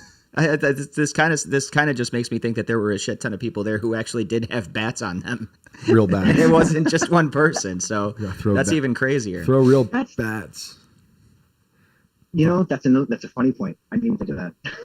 Okay, so that's multiple people doing bad things. That's a crazy story. Before we get to if you have like a haunted story or any other story, did you know? But before we get to that, did you know your uncle well, who suffered and died from Agent Orange? No, not well, not too well. No. I'm just curious about like what that must have looked like or how that was. It's such a horrible thing to have to suffer with. Yeah. So I don't know anything about the experience of what he went through or anything like that. I didn't know him too Okay. well. I know him. I'd seen him. Him and my mother weren't close Okay. for particular whatever reasons. And but I know meeting him, he was like a rough, tough guy. Like after going to Vietnam, this is a guy who definitely likely killed a lot of people. You know, seen some crazy stuff. Again, got Agent Orange. It destroyed his liver, so he always had a lot of his liver that finally gave out. I believe he died. He was like 47, 48, very young when he died. Wow. It's terrible. Yeah, that was my Uncle Ronnie. You know who made Agent Orange? Anyone? It was, know? I believe, the Nazis or us. Someone, one of us. Well, one of us. I'm not sure about the history. I guess let me refine that question. Do you know who made it in America for Vietnam? It was it's mixed. It's Monsanto. That's right. That's right. That's a big shocker. Good old Monsanto making all the Agent Oranges, because there was like 1, 2, 3, 4, and then I think Super Orange. Right, it's an herbicide, of course. That's Yeah, right. good old pesticides. They were like, well, it's fine to kill the enemies with it. We didn't know it was going to hurt all of our soldiers too, and then destroy their lives and kill them. Wild stuff. But anyway, let's talk about, if you have a story you want to share, any of these stories, you go. Oof. We'll do the first really good ghost story. Was the first time something actually happened in the house, and so I'll try to go from as far back as first things started happening that were Cool. really good and overt, and then we, maybe for next time, whenever I call in, we can do other stories. Absolutely. So the first time we were all eating in the living room, like we always do, like my mother, me, and my brother and sisters, and one brother and two other sisters, and so my mother goes and asks me, "Hey, Vincent, can you go get me some napkins?" And I turn, and so in the kitchen, it's like we were in the living room, there's a hallway and into the kitchen. I turn and look, and it's immediately as she says the sentence, the napkins go and slide off the countertop. They do this kind of weird arcing motion and then land on the ground in a perfect pile, unmoved. And I, like a innocent little kid, I'm first of all kind of terrified at the direct contravening of all laws of physics. And then the fact that what did I say to her? I turn and go, I'm not getting those napkins. And she was really bewildered and confused. And so my sister, the way she was positioned, she saw it kind of fall off the counter. I saw it actually slide and move off the counter. And they didn't fall straight down. Again, when I say arc, it was like, imagine someone put their hands under a pile of napkins. They were sliding it across the counter and then again, gently kind of arcing it down onto the floor. Where again, in a pile that just was, it didn't really move at all. And so everybody was like, what's going on here? And, clearly everybody saw, like my mother, everybody saw like, oh, these napkins on the floor. They're like, what are the napkins doing on the floor? And I had to try and explain to them, hey, these napkins move. And she was really bewildered and confused. And everybody was around. I remember looking around at the napkins and I'm like, they moved and blah, blah, blah, blah. So that was one of the first big things. And so it's always one of the most biggest ones that stuck in my mind and still sticks in my mind today, especially because, that's probably defined my whole life about getting into the paranormal, learning what was going on in the house. So I had to go read like ghost books in the school library and other libraries to be like, hey, what's going on? What are we experiencing? Because, quote unquote science and TV didn't have a real good explanation. Although at the time, this had been like say 80s, 90s when we did have a lot of ghost stuff. So there was some learning about things from that. But that's what got me into science. And so it was like, what's the explanation here? What's going on? And still today, it's like as little and as small. What I like to point out is as little and as small as that was. Just it's just a small pile of napkins. Doesn't weigh much of anything, but the way it moved and how it moved and what it did literally contravenes everything that we supposedly know about reality, how physics works, A plus B equals C, like action reaction. So it's always begs the question, what actually happened there? And man, we could get into quantum mechanics, we could get into so many crazy things about what's the real explanation. Is it ghosts? Was it telekinesis? Was it some weird quantum mechanical thing? What is the whole ecology of how things work here? And that's just it. And what do you think? So in that regard, and this is where a lot of callers have also had the same kind of thing. There are people that experience the paranormal a lot, There are some people that experience maybe something once or twice in their whole life, and then the rest of people who don't experience anything and might even still believe it even without experiencing. Yeah.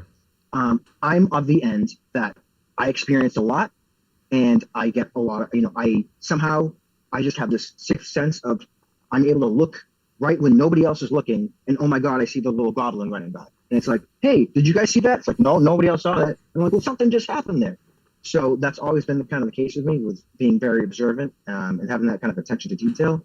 So in whatever else is, there also is seemingly an interaction between me and what ever it is going on. And again, that's the weird thing. Is it ghosts? Is it God? Devil? Is it demons? Is it angels? I think it's all of the above. It's a giant mix of ecology. And also with certain people, I think this is where the whole mishmash between letting things in and being closed off, which is why people who are like atheists or people who aren't religious and aren't even into anything like this, they don't really, or they might not experience anything, or they might only experience things a couple times. Why is that? Because they're just naturally closed off. They're naturally not in tune to it, and I think, again, they're also naturally, their innate nature is being closed off of this thing, so it can't really get into that. It can't get into them, or either affect them, or they just also don't see it, or experience it themselves. It's funny because I can see it. I can see that both ways. I do know people who are atheists who have a ton of paranormal experiences, but then are completely closed off to God. I've seen people who are atheists who have no experience, and then people who believe. Or I've also seen people who believe in God who have seen paranormal stuff, and people who believe in God who have never seen paranormal stuff. And then there's people who just refuse or try to explain it away. So putting all that aside, like, what do you think makes certain people more susceptible to seeing these things? Is it just about being open to it? You think it's genetics? It seems to be a genetic. There certainly seems to be a genetic component. There certainly seems to be, like, if you were in an accident, you had traumatic experiences, if you were, near-death experiences, certain things like that, like that certainly can exacerbate things, set things off.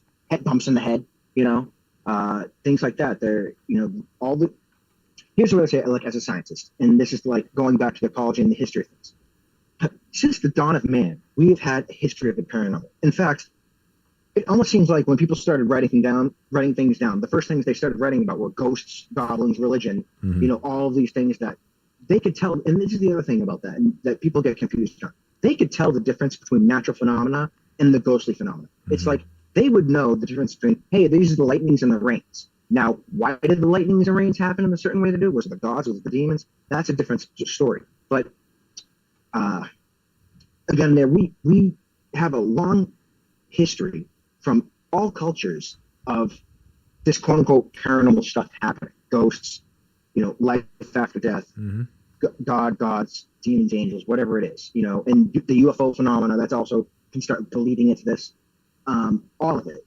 So again, in the modern day, we've taken this stuff and it's like, oh, that's all bullcrap. Nobody wants, and especially for science, and it seems to be, that there are concerted parties, and are these people evil, satanic? Now that more and more evidence has come out, it's like, are these people satanic evil parties? And are they also reptiles too, like shape-changing reptiles? So it gets to, like, we start getting to these levels of, like, it seems absurd, but as we've all found out, like, we're in a really crazy reality, and we're also in a really great timeline, apparently, like everybody likes to say on the internet.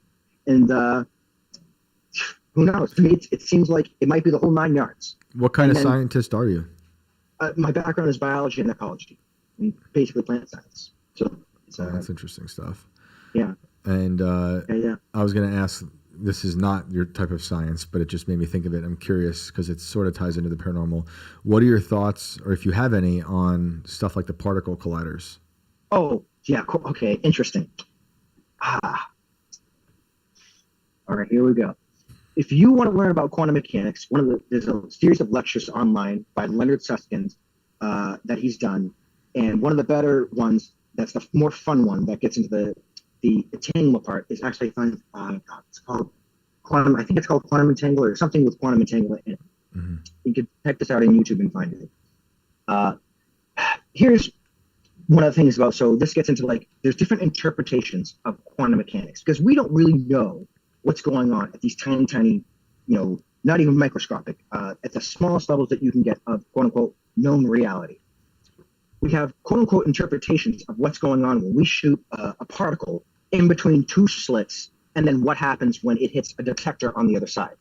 The Copenhagen interpretation has this really cockamamie, what people have like this, that documentary, what was that crazy, stupid documentary? I can't think of it. Somebody's going to think of it in the chat that I know of with the whole mind thing that you can, make your reality by just willing it. I can't remember. Oh, but yeah. anyways, Yep.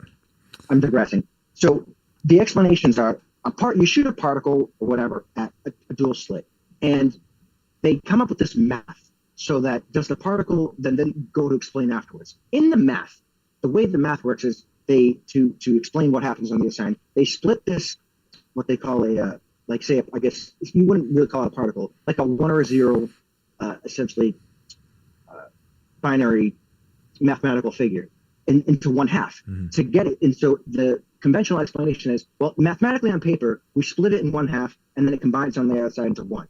So what is happening in reality? Well, we're splitting the particle into 1/2 a particle. It goes through both slits, and then it gets detected or not detected on the other side. Again, that's the Copenhagen interpretation. That's a wonky explanation to try and describe what might be potentially happening in reality. Among these other explanations are the many worlds hypothesis, i.e. the particle goes through every slit in every reality, and we're in just the one reality where it wound up going through one or the other. That's that many worlds interpretation. The interpretation I prefer, I like, and that's grounded in what I would call actually mechanistic reality. And I think, and this is another thing I'll get to the conspiracy in, government and concerted parties and physicists, they've poo-pooed this idea in the mainstream. Well, I think researching this in the underground, like basically keeping it top secret, because this is the actual explanation, which is pilot waves, or the de Broglie theory. De Broglie came up and is related to the Heisenberg uncertainty principle. What he came up with is particle, pilot waves. Pilot wave theory. So if you look up pilot wave theory and de Broglie, you'll come up with all these things on videos on YouTube. What he surmises or discovered was that a particle in motion, and this is exceptionally important, a particle in motion, as it is in motion, creates with it an associated wave. Does that make sense? So as a particle, or any smallest unit of matter you can imagine, as it's moving through space, it creates a wave that propagates out through space. And just like with what we've discovered with gravitational waves, that's pretty much everything. Everything as it moves through space, it kind of folds and creates waves, ripples, like as if we were in a soup in reality throughout all of reality. Right. This is true into the most fundamental parts of reality, into particles. When you're motion, when say a particle stops, it's not necessarily creating a wave, but particles aren't really ever not in motion, so we can digress with that. But so again, a particle in motion creates with it an associated wave. Now there's some particular interesting things in physics about that. The particle can interact with its wave. And so this is what gets into quantum mechanics, or excuse me, quantum entanglement. As a particle is creating its own wave, it can interact with its own wave. Can you explain that? So that's why they call it pilot waves. Okay. The particle can drive the wave, and the wave can also drive the particle. And i.e., they call it kind of like the particle will surf on top of the wave or in parts of the wave. So if you now imagine, we'll get to the part dual slit now. So if you now imagine a particle is going through space, and it's too bad I don't have like my own video. In fact, I will be doing my own podcast. I won't say the name yet. I'll be coming out at some point and we'll be doing videos on this that explain this and get to some other stuff. Great. But I digress. So as a particle is in motion, creating this wave, you got two slits that it's coming up to. So what happens? Well, the wave goes through both slits. The particle only goes through one slit or the other. When it reaches the other side, the particle and its wave hit this back particle detector. Unless, and so this is where they talk about all these things. You put a detector on one of the two slits to try and detect, hey, which way, where did the particle go through? Which one did it go through? When you do that, you are fundamentally changing the conditions of the experiment, and you're also fundamentally changing conditions the particle is under. And so what happens is, when you do that, you destroy the wave that the particle is basically creating, and the particle just keep going, which is why if people now imagine this dual slit experiment, when a particle goes through this two slits, and you're not putting a detector there. You're not trying to see what slit did it go through, and the particle is creating its own wave. The wave goes through both slits. The particle keeps moving. It's got its wave intact. It hits the detector, and we get this wave function. So you send through 1 million particles like that. You don't detect them, you get a wave function. You try to detect them, you get the inverse of that. I'm blanking on the name. Again, just like a big pileup of particles in one spot. Not a wave. So being observed affects it? And so this is the wonky nature of when we say observe. We don't mean in science, and when they're doing these experiments on like lasers and particles, observe doesn't mean I'm a human being with a consciousness and I'm looking at something. Mm-hmm. Observe means I'm using like a magnetic field detector, or I'm using like a photonic detector, or some kind of all this crazy, new technology that we've invented to try and figure out these things and where these particles or these laser beams and photons are going, and where they hit, where they end. It's not exactly like. This is where the woo-woo, the non-sciencey people start taking stuff from the actual like nature of reality that we're trying to discover and make it magical. There's nothing necessarily yet quite magical going on in these experiments, at least as far as I can tell. And I've seen what I would call, as we just talked about, with Goat and living in a haunted house, what I would consider real magic, right?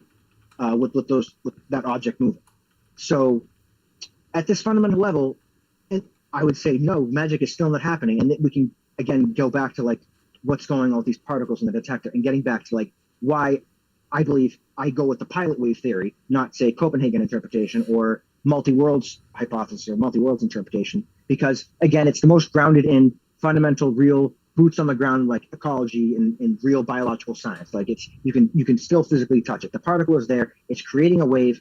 When you try to detect the particle as it goes through either slit, you destroy the wave, which destroys the interference pattern that you would get on the other side of your detector plate, and that's the most basic aspect of that. So this is where it gets into the. Finish your thought, and then I have a question for you. I was going to say, this is now where we're going to get into the fun stuff of what's going on with quantum entanglement. So now I've just described some fundamental aspect of particles and waves, and how the particle can interact with its own wave, and what happens if we try to interact with the particle and its wave.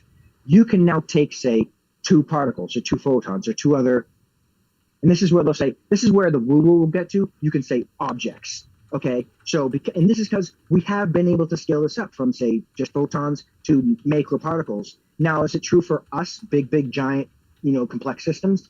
Maybe, and that's maybe where we're getting these magical effects in reality. And we can get back to that.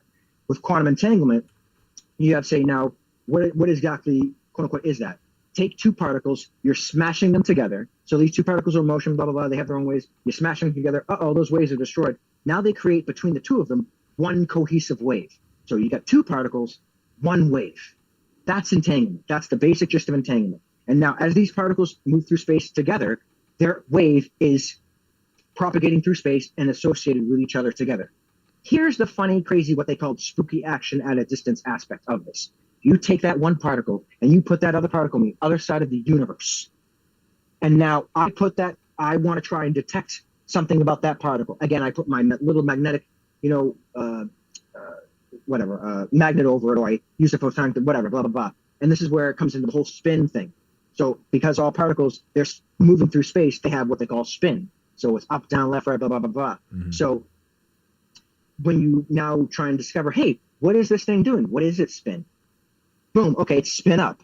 You now know the other one has to be spin down. This, in trying to detect the particle and see what's going on with it, you destroy the associated wave that's propagating through space between these two particles. But you also, this is where it comes into play with like quantum computers and stuff, certain information. If this particle is up, well, that particle has to be down, in terms of spin or so on corresponding functions. So this is how they're basically trying to build quantum computers, and how that quote unquote information can, in a way, almost propagate faster than light. And that's the kind of what Einstein called that spooky aspect, because we don't know how or why yet that this wave, or how this wave is propagating that information. Okay, because you've taken these two particles, you've stretched them across space, their wave is now stretched across space. You destroy you do something with that particle, it destroys the wave that has been now propagated through space. The other particle is now untethered from that wave. How did that happen? We don't have a physical mechanism because at this level things are so small, there shouldn't be anything else. Unless now we get into like Planck, what do they call those? Planck strings or like an ether, and that's where now physicists are now talking about the ether, because it seems to be that everything, even particles themselves, there's still a soup. There's this corresponding soup of reality that is the real fundamental level of things that everything exists in, is propagated in, and comes from. I don't know if it comes from. That's a bad word to say, a bad way to put it. But then is interacting with. That's the best way to put it. It's going to be interesting to see how they turn this into things they think they can apply to humans, and if that will ever happen. Because like this idea of like thinking about the two particles sharing a wave and one going off and then meeting back up. I'm sure I don't read too much into this stuff that you're talking about, but I'm sure some scientists are thinking about how they can apply that. The same way they look at like a squid that can die and then be reborn. They're looking into how they can apply that to humanity. The biggest thing is they're trying to build, if they haven't already built, quantum computers. And then if you listen to Alex Jones, which we should all are doing, he'll talk about the real world kind of weapons that we're working on, which don't necessarily lead into like the quantum mechanics, but it's all high grade physics of like gravity weapons, fusion bombs, plasma bombs. Who knows, all sorts of kind of who was obsessed with gravity technology? Anybody know? That was like the Nazis. Bob Braun comes to mind. I'm going to refine. Then I'll refine this question again. Who in the news right now was obsessed with gravity technology? Jeffrey Epstein. No shit. Yeah, he ingratiated himself into the Harvard math department. Eric Weinstein talks about how he was oddly connected to the math department there at Harvard and why he was interested in gravity technology. I don't know why, but I'm sure Eric has answers.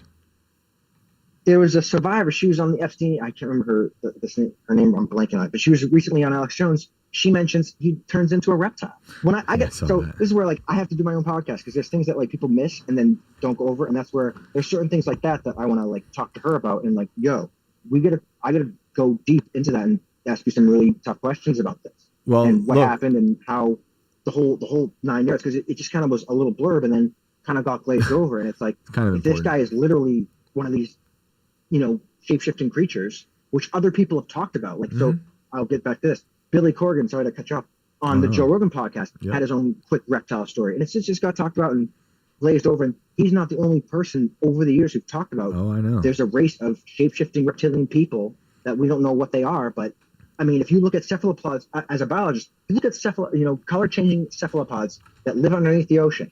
Just imagine there are color-changing cephalopods that walk around us that look like humans, and you can't tell. And maybe they also have psychic powers that also screw with your mind all the more.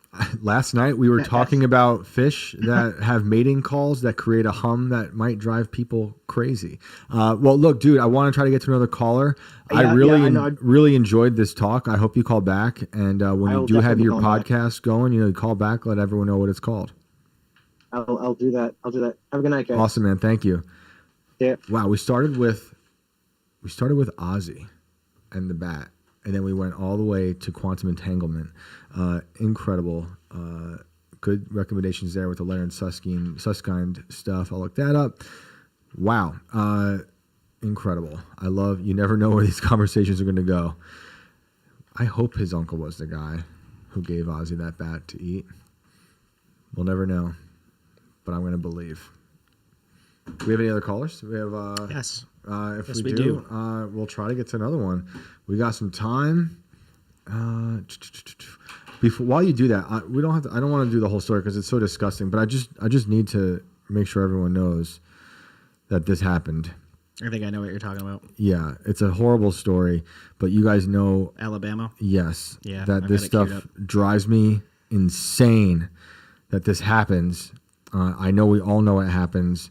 You might have seen it on Twitter today trending. This is a news story. New arrests made in child sex trafficking ring that happened in Bibb County storm shelter. This is just pure evil, everybody. We know it happens. Thank God these children are rescued. But this is the story. The number of arrests and victims in the Bibb County child sex trafficking ring increased on Wednesday. The sheriff's office announced that there are at least 7 suspects arrested and 10 victims in the investigation. They expect that there will be more victims, charges, and suspects. Sheriff Jody Wade said that there could be ties to gang activity, and they are getting assistance from the Department of Homeland Security in this investigation. DHS is also working to determine if all of the suspects are in the country legally. So there's 2 things. Before I read any more, that just pop into mind. Obviously, they're talking about illegals coming over, but also maybe they talk about it later in the article. We're thinking about, we know that there's at least 300,000 kids that went missing over the border. And like we talked about with 6'7" Kevin last week, I think that's a conservative number. I don't think they really understand how many. But anyway, what the article says here, what we know. An investigation discovered a child sex trafficking ring in Bibb County. It was taking place in an underground storm shelter. At least 10 children were victimized, ranging from ages, this is hard to read, 3 to 15 years old. More victims are expected. Deputies have arrested at least 7 suspects, and more are expected. The Department of Homeland Security is helping with the investigation to look into possible gang connections and if the suspects were in the country illegally. I've been in law enforcement for 33 years, and this is absolutely the most horrible thing I've ever seen when it comes to the victimization of children. I know God's forgiveness is boundless, but if there was a limit to it, I think we've reached it, Wade said. At this point, none of the children have been missing or abducted that is known at this time. Let me repeat that. At this point, none of the children have been missing or abducted that is known at this time. Thinking about those children over the border. Some of the suspects have confessed while others have not, deputies said. This makes me so sick. The district attorney released the photo of the inside of the storm shelter in the hopes that it may jog the memory of any victims who have not come forward or don't remember. Authorities in Bibb County uncovered a child sex ring, at least 6 children, with the youngest victim only, this is just insane, 3 years old, in an underground storm shelter near a home in Brent. The official indictment shows William Chase McElroy, whose home the shelter was found near, and Dalton Terrell are charged with human trafficking and sexually abusing children in an underground bunker. A third man, Andres Trejo, is charged with human trafficking. All 3 men were indicted on July 11th. A 4th person was arrested on July 22nd. Timothy St. John, 23, was taken into custody for rape, sodomy, kidnapping, bestiality, and animal abuse, officials said. Okay, that's about as much as I can stomach of this. These people are evil. I'm trying not to curse. I'm really trying not to curse, but I really want to curse because this is disgusting. I could do it for you if you want. Yeah, go for it. Fuck these people. Dude. This is so evil. It's so evil. And this isn't rare. It's crazy how much this happens. How many times? All my religious people out there, I'm not one of them, but I hope that there is a hell somewhere that these people will burn in. Yeah. It's so screwed up. I mean, I reference this story I do with Alex all the time, but with Alex Rosen. And we found out 6'7" Kevin actually did a thing with him as well. Alex, I'll always say it. We were in Ohio for 3 days. We did sleep. And I know even while we were sleeping, we probably could have caught more. There was a list of people in just that county that we could have gone through forever. I mean, we went to people's houses and sometimes they're just not home. And we just drive to the next person with all this, stuff that we have printed out, that they've said, that they've claimed they've done. This is just insane. I mean, it's surprising every time, no matter how many times I've seen stories like this. I also mentioned last Thursday we had a few different operations by local authorities along with federal authorities doing 2 different operations in the past, I think, few months. One of them was called Operation Dragon Eye. I forget the other one's name, but they've rescued hundreds of children, arrested a ton of pedophiles, I think hundreds of pedophiles. So it's freaking terrifying how prevalent this is. And this is just some, idiots. Dude, this guy is 23. Neighbors, right? 23-year-old young. 23 years old. Young people. Like I said on the podcast when I did the Culture War last Friday, talking about Epstein, there's no way that this is just unique, or that this is just what happens, you know, in strange little towns across the country. This happens at every level of every institution. And obviously it's not everybody, but it happens. And this is an evil thing. This desire to harm, destroy, feed off human suffering of the young, of the innocent. It affects evil people everywhere. They're in politics, they're in Hollywood, they're cops, they're teachers, they're everything, they're everywhere, and you have to be so aware of it when you're a parent. I mean, you're so much more aware of it because, man, like I won't get into it all much. I don't want to get another caller, but like I have chased a man while holding a shotgun who tried hurting my kid. Like I don't take this lightly. It's disgusting. These people are everywhere, and you know, the parents out there, you guys know that. But just to imagine what these kids went through. I mean, they're so young. So I just wanted to make sure everyone's aware that this is happening. Thank God those kids were rescued. And let's hope those people get what they deserve. These horrible, horrible men. So, well, let's try to get to another caller before I break the TV in front of me. Yeah, don't do that because I'll have to fix it. If I had a gun, I would just shoot the TV right now. Just making more work for me. Like, man, sorry, Brandon. God damn it, Shane. Fine, I'll handle it tomorrow. It's fine. Just give me a TV to shoot here at all times when I'm mad. All right. So, again, I got names written down.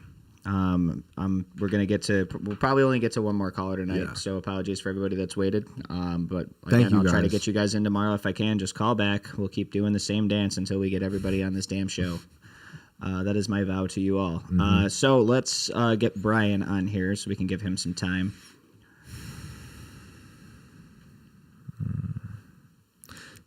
Assuming he just didn't disappear. Huh? Charles Widmore. That is a name, I believe, from the show Lost. I don't think you guys have ever covered the Century tunnels under the ground. They have giant tunnels in cities that are stocked with everything you can imagine for over 100 years. I don't know about that. I know about certain places that have like, you know, doomsday bunkers, lots of stuff. I don't know about those. But Brian, you're here. Can you unmute your mic if you can hear us? Robert said, "Don't tarnish the wood chipper. Any wall will do." Look, I told you guys, like, I have a hard time. Like, I don't believe. Can you hear me? Yeah. Yeah, there you go. I don't believe in the government being able to take people's lives, but I do draw. I think I'm drawing the line when it comes Sorry, to Brian. people. Shane was mid thought. But yeah, sorry, dude. I just can't. I get that, man. Great show, man. I love the show. Thanks, man. I appreciate that. How are you? What is going on? All right, I got a quick ghost story for you. Cool. Let's hear it.